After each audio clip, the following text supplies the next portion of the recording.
and welcome to our new exhibition, Hope Never Fear, by photographer Callie Shell, which, as you can see, follows President Barack Obama and his family during his first campaign and his first term in office. Callie Shell is an award-winning photographer. She's been working for Time magazine since 2001 and also for CNN since 2015. And she herself says that she never meant to go into political photography, really, but then somehow ended up in it because she got an assignment with Bill Clinton and Al Gore for Time magazine, and that is what really inspired her to stay in political photography. Callie met Barack Obama in 2004. She was actually on an assignment to take pictures of Senator John Kerry, and she felt very inspired by him, or she was impressed by him because he was such a genuine people's person, she said, and he would go to everyone and say hello, not only the staff but also the janitor, for example, and she really liked that. And she told the story that he simply approached her at one point and was like, "So what are you doing here?" And they started talking, and they basically hit it off right at the start. They really liked each other. Later, she told her editor at Time, "I think he's going to run for president." And after Obama announced his candidacy for the Democratic Party, she actually said at Time magazine, "Hey, I want to follow him." One of the first photos from this assignment is actually the one that we see here. So Callie Shell says this is not a love fest for the Obamas, but I think maybe it is just a tiny little bit if you look at it, especially from a retrospective. Yeah, I think it's a really emotional exhibit. There are a lot of pictures. You see the emotions practically jumping off of the pictures, which I think is really, really cool. When I first saw the collection being put up on the walls, this is the photo that stood out to me the most. I feel like just the emotion here between Michelle and Barack is just, it's so pure and intense in that way. They're in what looks like a cargo elevator of some sort, but you know, she's in her inaugural ball gown, and according to the text, they're on their way to the 5th out of 10 inaugural balls that they were going to in 2009. You see pure excitement on Michelle's face, and it's also echoed, and you can see Obama's smile coming through as well. And they're so excited, and you can just hear the thoughts or the private conversation maybe that they're having, that like, we did it, we're here. And they have no idea what's about to come, and they just seem so giddy, and they think that it's, again, such a pure emotion that I think is wonderfully captured here.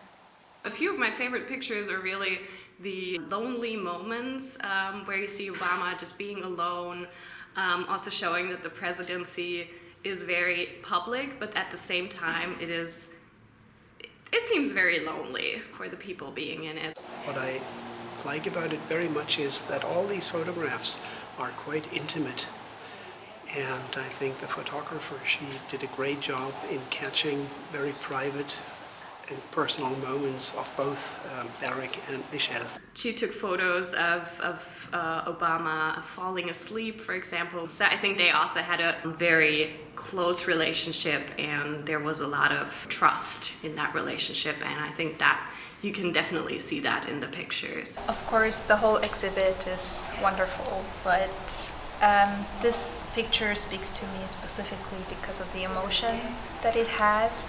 It kind of seems that this woman talks of pain or out of concern, and I think Obama's hands on her shoulders and how he not only just listens to her and tries to understand her, he really tries to feel her pain, like he's trying to heal her or trying to heal her pain.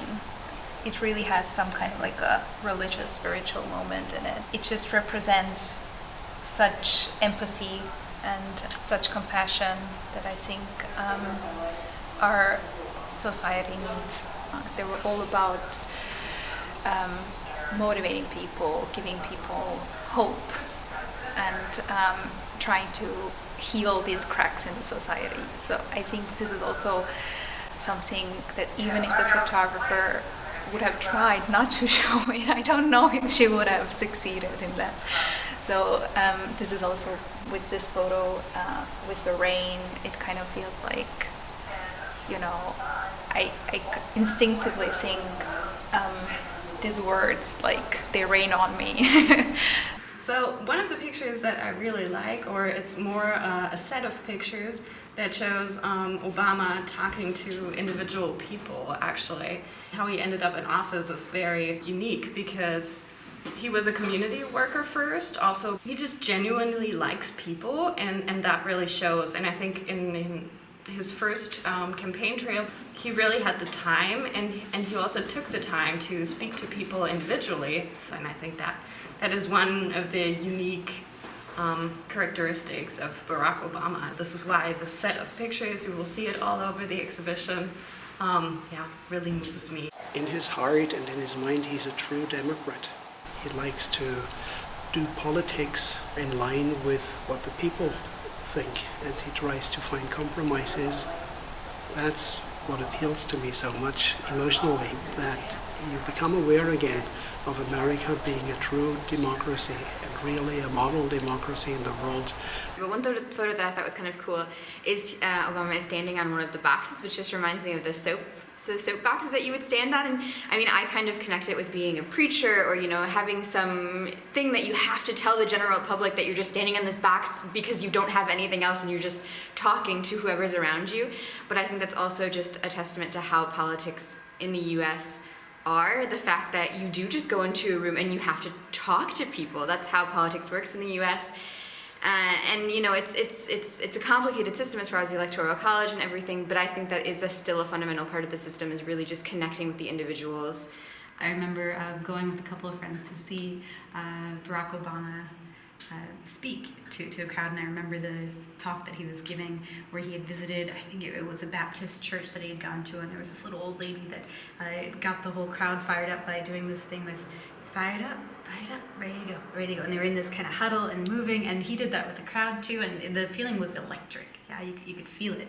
I mean, I think your political mindset is very much attached to your heart. I think because in the U.S. the political issues are so fundamental, or, you know, one side or the other, it's just, they're so separating, they're so polarizing. So I definitely would say that people are a lot of times voting with their hearts and are voting for people who, you know, inspire them. And I think that's one of the things that Obama had going for him when he was elected and when he was campaigning. During the 2008 election, that's when I was actually studying in England for my master's degree. And I remember we all went to one of those on-campus bars to watch the election, and it was just so crowded. Everybody was there. It was packed with people wanting to see the election results come in, and I had never experienced that before, and I don't know if it was because of Obama or if it was because this was my first time watching an election in an international context. Anyways, the on-campus bar was just far too crowded, and we couldn't hear the TV. We were actually really into it, wanting to watch it, but everybody was too excited and there was too much noise. So I decided to have a couple of friends come with me to my department building, where I had access to one of our lecture halls that had a screen, so we could actually watch the live stream there. And so we sat there and we watched the results come in, you know, eating chips, drinking beer, and it was me and maybe two other Americans that were overwhelmingly overjoyed, and then there were people from France and from Germany, and everybody was just so excited and knew that this was a monumentous occasion, knew that this was a caesura in American politics, as it were, and it was such a great feeling of feeling together, not just with the Americans that were there with me, but with everyone. And in a sense, I felt that Obama's campaign of hope, of course, it specifically focused on America, but I felt that it resonated with the rest of the world because they were also looking for that change. Yes, we can, his slogan. I guess it was very persuasive because it wasn't just a slogan. He presented basic ideas of what America should be like, but also, of course, he had to struggle enormously with the American economy in those years. And the way he tackled these challenges, that's what convinced me, and that's what I liked about him. But I think when you look at the sequence of pictures, how it started all out in 2006 and then 7 and 8, you can relive these days, and you remember why he made it. The exhibit is open from now until May 7th, Tuesdays to Thursdays between 4:30 and 6:30 in the evening. You can book an appointment, a time slot for half an hour on our homepage. We also have this book to the exhibition made by Elisabeth Sandmann Verlag, who also generously support this exhibition and gave us the permission to show it. Hope Never Fear, which really echoes, yes we can. Of course, you can't express your optimism any better than with these words. And they have been in line with his character, with his whole personality. I really hope that another person could come forward and say, hey, let's look toward the future, let's figure out what we can do, let's come together, let's be optimistic and try to, see how we can better ourselves as a community, as a nation, as a world. And actually, I guess Americans, but people around the world are always hoping for somebody in the White House who has got new ideas, but old principles that he adheres to. But I'm definitely myself hopeful that someone will be able to come back and run a campaign that's focused on hope in the future. Yeah, definitely. Yeah, why not?